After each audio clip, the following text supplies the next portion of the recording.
আউযু বিল্লাহি মিনাশ শাইতানির রাজীম। বিসমিল্লাহির রহমানির রহিম। বিতাড়িত শয়তান থেকে চাই আল্লাহর আশ্রয়। বিতাড়িত শয়তান থেকে চাই আল্লাহর আশ্রয়, আল্লাহর নামে যিনি দয়াবান পরম করুণাময়।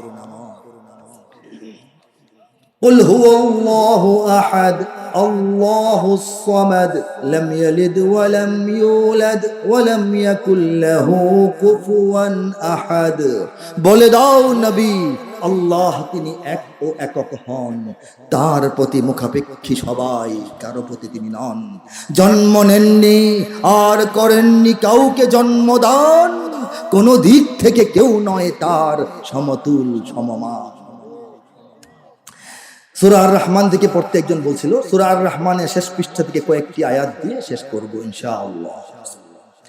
كأنهن الياقوت والمرجان فبأي آلاء ربكما تكذبان هل جزاء الإحسان إلا الإحسان فبأي آلاء ربكما تكذبان। তেলাওয়াত দীর্ঘ করছি না, সময় সংক্ষেপ, তর্জমাটুকু শোনাচ্ছি। পদ্মরাগ ও প্রবালের মতো হারা দীপ্যমান, ইয়াকুত পদ্মরাগ, মারজান প্রবাল, বলেন সুবহানাল্লাহ। পদ্মরাগ ও প্রবালের মতো হারা দীপ্যমান, তবে তোমাদের প্রতিপালকের মানিবে না কোন দান। ফাবি আইয়ি আলাই রাব্বিকুমা তুকাজ্জিবান। ফা জবর ফা, এটার অর্থ হইল তবে, তবুও, তথাপি, তদুপরি, এত সত্ত্বেও, অতএব, অতঃপর তোমরা তোমাদের রবের কোন নিয়ামতকে অস্বীকার করবে, মানবে না। হে মানুষেরা, উত্তম কাজে উত্তম ছাড়া কিবা হবে প্রতিদান, তবে তোমাদের প্রতিপালকের মানিবে না কোন দান। এ দুটি ছাড়াও সেখানে রয়েছে আরো দুটি উদ্যান, তবে তোমাদের প্রতিপালকের মানিবে না কোন দান। উদ্যান দুটি কৃষ্ণাভ ঘন সবুজ দৃশ্যমান, তবে তোমাদের প্রতিপালকের মানিবে না কোন দান। দুটি উদ্যানে রবে চঞ্চলা ঝরনা প্রবহমান, তবে তোমাদের প্রতিপালকের মানিবে না কোন দান। তাতে ফলমূল খেজুর আনার থাকিবে বিদ্যমান, ফিহিমা ফাকিহাতু ওয়া নাখলু ওয়া রুম্মান, তবে তোমাদের প্রতিপালকের মানিবে না কোন দান। সুশীলা রূপসী রমণী কুলের সেখানে অবস্থান, তবে তোমাদের প্রতিপালকের মানিবে না কোন দান। আর সে হুরেরা স্বর্গ তাবুতে রবে অপেক্ষমান, তবে তোমাদের প্রতিপালকের মানিবে না কোন দান। তাহাদের আগে না ছুঁয়েছে জিন, না ছুঁয়েছে ইনসান। আল্লাহর ভাষায় লাম ইয়াকমিসহুন্না ইনসুন ক্বাবলাহুম ওয়ালা জান। হে জান্নাতের পুরুষরা, তোমাদের জন্য যে হুরদেরকে আমি রেডি করে রাখছি, তাদেরকে তোমাদের আগে আর কোনো মানুষ বা জিন স্পর্শ করে নাই।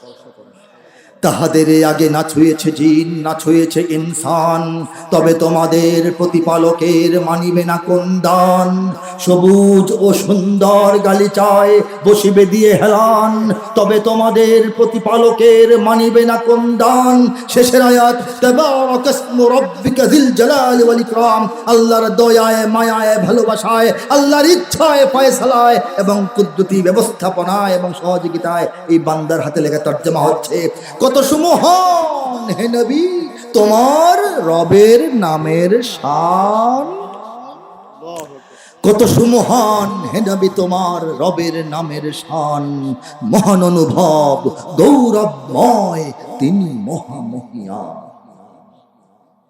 এইভাবে, এই তালে, এই ছন্দে, দুধের মতো, মধুর মতো, পানির মতো দুনিয়ার কোরআনের যত আয়াত, ছোট বড়, কঠিন জটিল সহজ সরল সমস্ত আয়াতের তর্জমা এই কবিতার লাইনে লাইনে লিখিয়ে আল্লাহ পাক শেষ করায় দিয়েছেন মাত্র 240 দিনের মেহনতে। নিঃসন্দেহে অলৌকিক আধ্যাত্মিক একমাত্র পূর্ণাঙ্গ দান বলেন, ভিক্ষা বলেন, অবদান বলেন, এটা কার? আমার প্রতিভা, চিন্তা, বুদ্ধি, জ্ঞানের কোনো কাজ এখানে ছিল না। এটা কাজটা ছিল কার? আমি ছিলাম কামলা। বলেন সুবহানাল্লাহ। আল্লাহ পাক কবুল করে নিন, বলে আমিন। দিন রক্ষার জন্য, ঈমান রক্ষার জন্য, ইসলাম রক্ষার জন্য, আমাদের প্রজন্মের ভবিষ্যৎকে রক্ষার জন্য, আমাদের চিন্তা চেতনা লক্ষ্য উদ্দেশ্যকে স্থির এবং অক্ষুণ্ণ রাখার জন্য, আমাদের কালিমাতুত তাইয়্যিবা এবং কালিমাতুশ শাহাদার পতাকা এই 20 কোটি মুসলমানের জমিনে উড়ানোর যে স্বপ্ন, এটাকে রক্ষা করার জন্য যদি বাধা আসে, যদি যুদ্ধও করতে হয়, কারা কারা সেই যুদ্ধ করতে তৈরি আছি বলেন? লিল্লাহি তাকবীর। যদি আমার দেশের সীমানা বন্ধু মুছে দিতে কেউ চায়, যদি আমার মাটির ধন সম্পদ লুটে নিতে কেউ চায়, যদি আমার সাগরে আমার পাহাড়ে ফেরায় লোভের চোখ, আমি প্রতিবাদে জ্বলে উঠবই, তবে যা হবার তাই হোক। এই শান্ত সবুজ পতাকায় যদি পড়ে শকুনের থাবা, এই সুপ্ত বারুদ জাতি নিয়ে ফের খেলে যদি কেউ দাবা, কোটি মানুষের প্রাণের কুটিরে আগ্রাসনের হাত যদি কেউ বাড়ায়, তবে হাত তোলেন একসঙ্গে কেউ ওঠেন, আবার যুদ্ধ হবে, আবার যুদ্ধ হবে, জোরে আবার যুদ্ধ হবে, আবার যুদ্ধ হবে ইনশাআল্লাহ। উত্তর হতে দক্ষিণ মেরু সীমান্ত খুলে দাও, খুলে দাও, সারা দুনিয়ার মুসলমানের বন্ধন ছিঁড়ে দাও।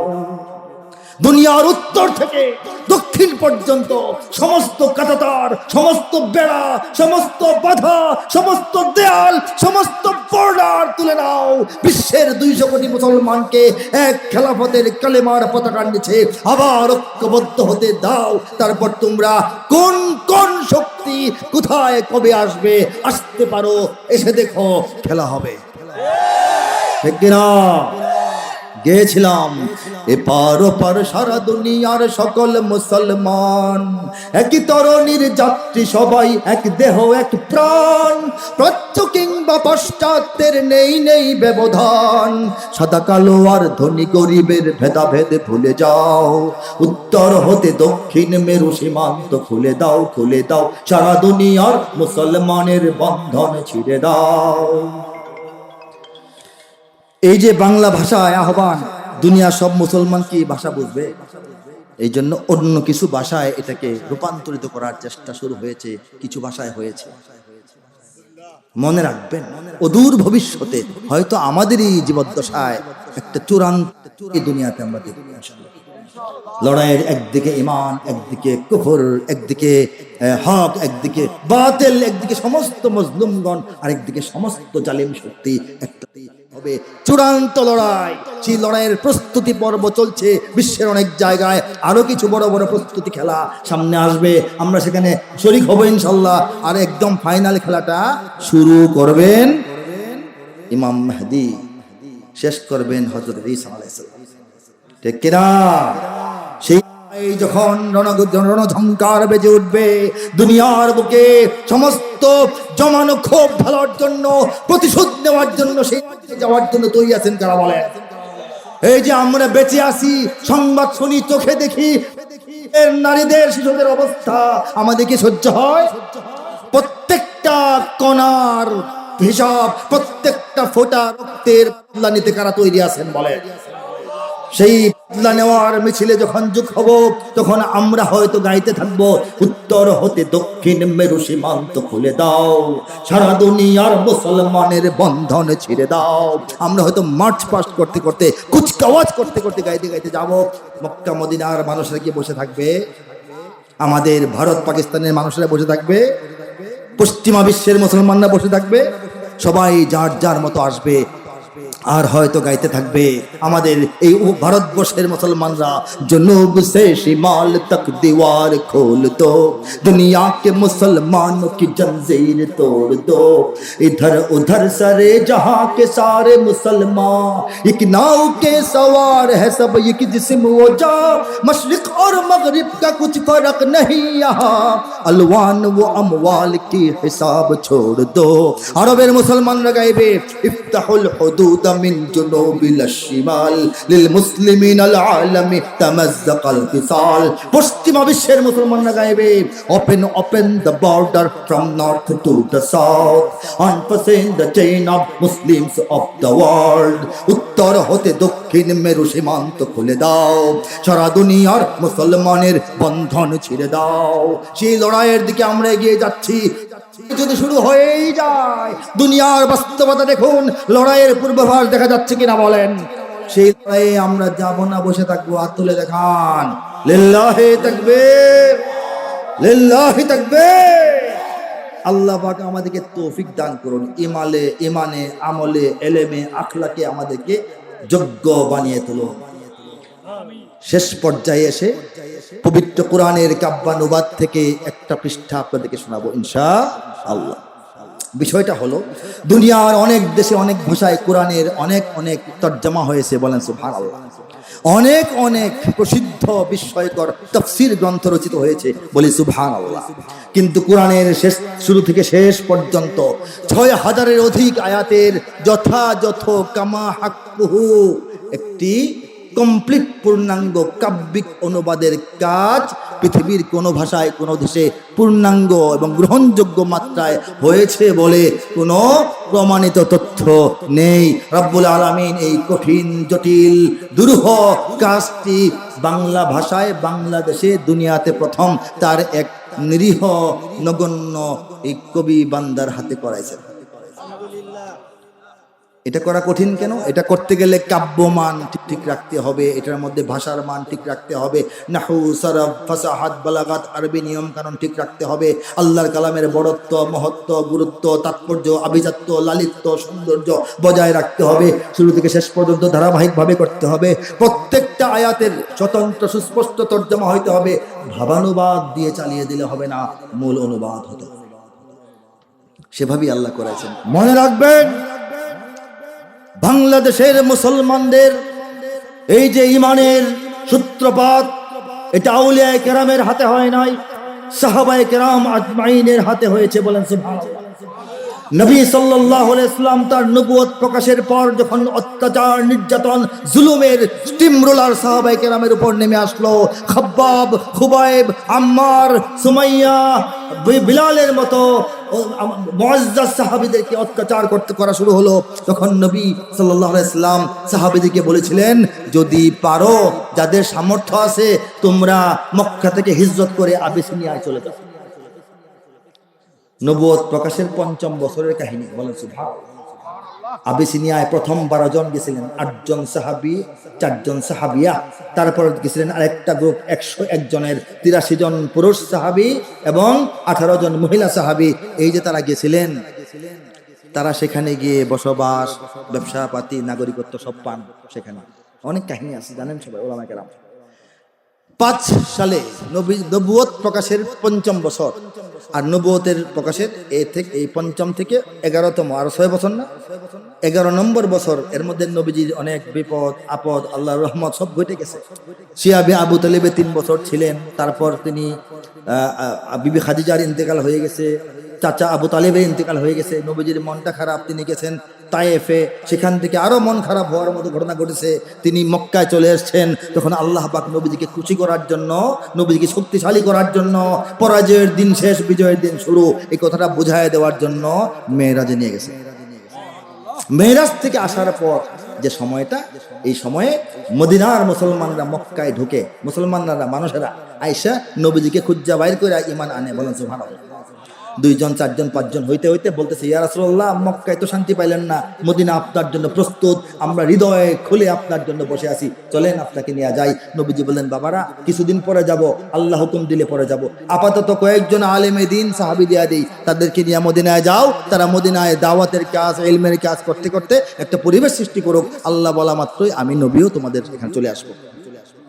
এই সলা পরামর্শ যখন চলে, মদিনার মানুষ মক্কায় আসা আকাবায়ে উলা বায়াতে আকাবায়ে সানি যখন ঘটতেছে নবীর সাথে, এই সময়টায় এই যে কয়েক বছর আগে মক্কা থেকে বের হয়ে গেছিলেন সাহাবীরা আবিসিনিয়ায়, সেই সাহাবীদের একটা দল হযরত আবু ওয়াক্কাসের নেতৃত্বে, নবীজির চাচাতো মামা মা আমিনার আপন চাচাতো ভাই সাদ ইবনে আবি ওয়াক্কাসের আব্বা, বলেন সুবহানাল্লাহ, আবু ওয়াক্কাসের নেতৃত্বে ছোট্ট একটা সাহাবীদের দল, তারা জাহাজ ভর্তি ব্যবসার পণ্য আর অন্তর ভর্তি ঈমান নিয়ে সেই আবিসিনিয়া, বর্তমান ইথিওপিয়া, আফ্রিকার প্রবেশ পথ আরব থেকে, সেখান থেকে আরব সাগর ভারত সাগর পাড়ি দিয়ে চট্টগ্রাম দিয়ে বাংলাদেশে প্রবেশ করেছিলেন। নবী তখনও মক্কায় দুনিয়ায় জিন্দা জীবিত, আসমানের নিচে জমিনের উপরে। মদিনায় যান নাই, মদিনা তখনও নবীজিকে পায় নাই। তলা আল বাদ্দু আলাইনা গানটা গায় নাই, মসজিদে কুবা নির্মাণ হয় নাই, মসজিদে নববী কোথায় হবে আলাপে শুরু হয় নাই। হ্যাঁ, আবু আইয়ুব আনসারীর বাড়ি ঘর রেডি হয় নাই, নবীজি তখনও মক্কায়। সাহাবীদের হাত ধরে ইসলাম তখন আমাদের এই বাংলা। কি মনে করেন ফু মারলেই ইসলাম উড়ে যাবে? ধাক্কা দিলেই পড়ে যাবে?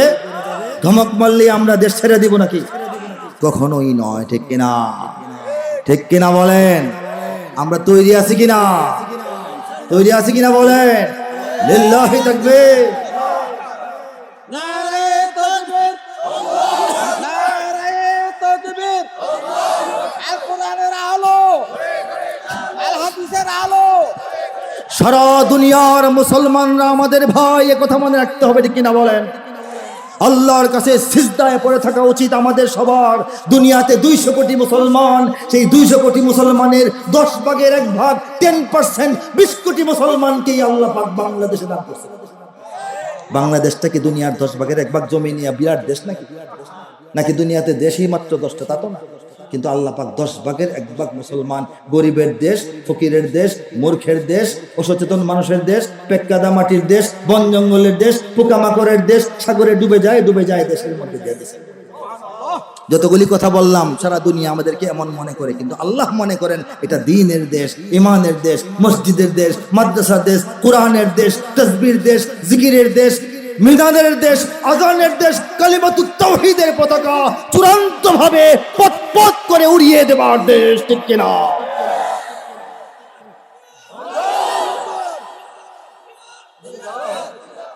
সারা দুনিয়ার মুসলমানদের আমরা অংশ। হে যুবক, তুমি বাঙালি হও কিংবা ইন্ডিয়ান, কিংবা জার্মান, জাপানি, কিংবা চাইনিজ, রাশিয়ান। 2003-এ লেখা, দুনিয়াবাসীকে শোনায় আসছি। 2011-তে লন্ডনে শোনাইছি, সর্বশেষ 1 মাস আগে সাউথ কোরিয়ায়, দক্ষিণ কোরিয়ায় শুনে আসছি। ইউরোপ, আমেরিকা, মধ্যপ্রাচ্য, মধ্য এশিয়ায় মুসলমানদেরকে এই কথাগুলি শোনানোর চেষ্টা করেছি আপনাদের সন্তান হিসাবে। তুমি বাঙালি হও কিংবা ইন্ডিয়ান, কিংবা জার্মান, জাপানি, কিংবা চাইনিজ, রাশিয়ান, স্প্যানিশ, ড্যানিশ, ফরাসি, কিংবা ব্রিটিশ, আমেরিকান, আরবি, আজমি, ইরানি, তুরানি, তুর্কি বা আফগান, মুসলমান তুমি তো মুসলমান। তুমি সাদা হও কিবা কালো হও, দেখো রক্ত তোমার লাল। সুখী হও কিবা দুঃখী হও, রেখো ঈমান নির্ভেজাল। কাছে রও কিবা দূরে রও, তবু কাবাই তোমার ঘর। স্লোগানে তোমার কেঁপে ওঠে আজও পৃথিবীটা থর থর।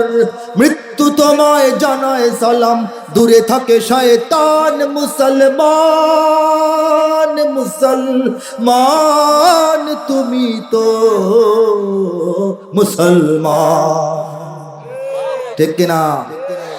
পৃথিবীর যেখানে একজন মুসলমানের বসতি হোক না কেন, ভাষা যাই হোক, কালচার যাই হোক, মনে রাখতে হবে আমি একজন মুসলমান। বিশ্বের সমস্ত মুসলমানদের যে পরিবার, সেই পরিবারের আমি একজন সদস্য। ঠিক ইনশাল্লাহ মুসলিম ঐক্য যখন হয়ে যাবে, বিশ্ব তখন ইসলামের হয়ে যাবে ইনশাআল্লাহ। কবে হবে এটা কোনো জবাব নাই। এটা কি নাই? জবাব নাই। কেমনে হবে এটা জবাব আছে। এটা হলো এমনি হবে। বলেন সুবহানাল্লাহ। কেমনে হবে? অনেক কিছু হয়েছে না, আগে তো বুঝিনি নাই হবে। মনে করছেন কবে জানি হয় নাকি নাই হয়, কোনো পত্র দেখি না। পত্র হঠাৎ করে 15 দিনের মধ্যে হয়ে গেছে। ঠিক না? কেমনে হবে এটা শিখছি আব্বার কাছ থেকে। শুনছেন বোধ বয়ান, আব্বা বলতেন যে কেমনে হবে, বলতেন এমনি হবে। এটা কি বোঝানো তো কোনো সুরত নাই, কারণ আল্লাহর কি পরিকল্পনা আমরা তো জানি না।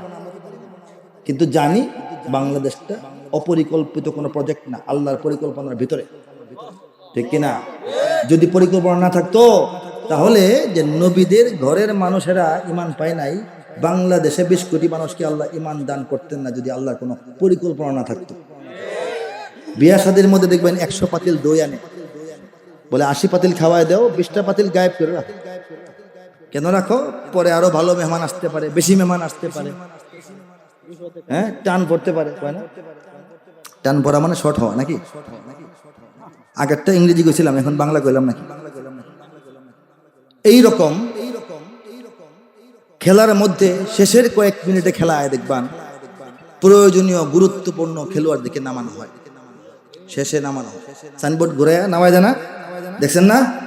32 উঠে আসো, 46 নামবে, দেখছেন না? লেবু টিবু খায়া নামে নতুন প্লেয়ার। যুদ্ধের ময়দানেও এমন হয়, রিজার্ভ সৈনিক থাকে, ঠিক কিনা বলে? আল্লাহ পাক দুনিয়ার 200 কোটি মুসলমানের মধ্যে 20 কোটি মুসলমানদের রিজার্ভ সৈনিক হিসাবে বাংলাদেশে রেখে দিয়েছে। অন্যদিকে শুরু হয়ে গেছে, যা বাকিরা কিন্তু খেলতেছে, খেলা শুরু হয়ে গেছে, বাকিরা খেলতেছে, চীনে খেলতেছে, কাশ্মীরে খেলতেছে, আরাকানে খেলতেছে, সিরিয়ায় খেলতেছে, লিবিয়ায় খেলতেছে, খেলতেছে কিনা? আমাদের খেলা এখনো শুরু হয় নাই, আমরা প্র্যাকটিস করতেছি, লেবু টিবু খাইতেছি, ঠিক কিনা? আল্লাহ কবেন যে এখন তোমরা নামো, তখন পিছের কাতারে না সামনে কাতারে? কারা কারা আসলেই তৈরি, হাত তুলে।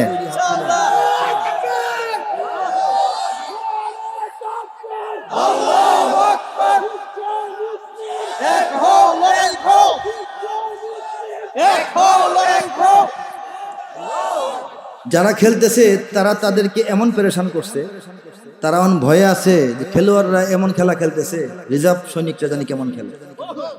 এই টেনশনে বাংলাদেশকে কেমনে খাবলায় নিয়ে যাবে এই চিন্তা করতেছে। আমেরিকাও করে, বেইজিং করে, ওয়াশিংটন তো বললামই, দিল্লি করে, তেলাবিব করে, সবাই মিল্লা খালি খামচাইতেছে যে আমাদের এই দিন ও ইমানের সৈনিকদের যে রিজার্ভ ফোর্স রাখার জন্য যে ক্যান্টনমেন্ট, আল্লাহ এটাকে ধ্বংস করতে চায়। বাংলাদেশ হচ্ছে ইমানদারদের ক্যান্টনমেন্ট বলেছে, ধ্বংস করতে পারবে? পারবে না। কারণ যেখানে যা প্রয়োজন আল্লাহ তা তৈরি করেন। 25 বছর আগে এই শতাব্দীর শুরুতে, বারবার বলছি, আমার আব্বা মরহুম হযরতুল আল্লাম ফজিলতুল শেখ মাওলানা আতাউর রহমান খান রাহিমাহুমুল্লাহ 60-এর শতক, 70 শতক, 80 শতক, 90 শতকে যত জায়গায় বয়ান করতেন, একটা কথা বলতেন, আগামী শতাব্দী হবে ইসলামের বিজয়ের শতাব্দী। আগামীটা এখন চলতেছে, শতাব্দীর 4 ভাগের 1 ভাগ 25 বছর অলরেডি চলে গেছে, ঠিক কিনা? যেটাকে আগামী বলতেন এটা এখন চলমান, আমরা সেটার সৈনিক, ঠিক কিনা? তাহলে আমি তো বলতেই পারি এই শতাব্দী হবে ইসলামের বিজয় শতাব্দী, ঠিক কিনা বলেন? কিশোরগঞ্জের শহীদি মসজিদের পাশে হলুদ রঙের বিল্ডিং ছিল, পাবলিক লাইব্রেরি, এটার চান্দির মধ্যে লেখা থাকতো উপরে, আগামী শতাব্দী হবে ইসলামের বিজয় শতাব্দী, মাওলানা খান সাহেব হুজুর লেখা থাকতো। লেখাটা এখন আছে না নাই জানি না, কিন্তু আল্লাহ বদলে লিখে ফেলছে, ঠিক কিনা? হবে না নাই? হবে কিনা? ঐক্য দরকার কিনা দুনিয়ার? বাংলাদেশের একজন কবিকে আল্লাহ পাক তৌফিক দিছেন সারা দুনিয়ার মানুষকে ঐক্যের পথে ডাকার জন্য। 2001 সালে আমি গিয়েছিলাম, তখন আমি বর্তমান বয়সের অর্ধেক ছিলাম। 25 বছর মাইনাস করেন, লতা পাতা ফুল নারী প্রেম বিরহ নিয়ে লিখি নাই, আল্লাহ লেখেছেন বড় বড় লেখা লিখছিলাম।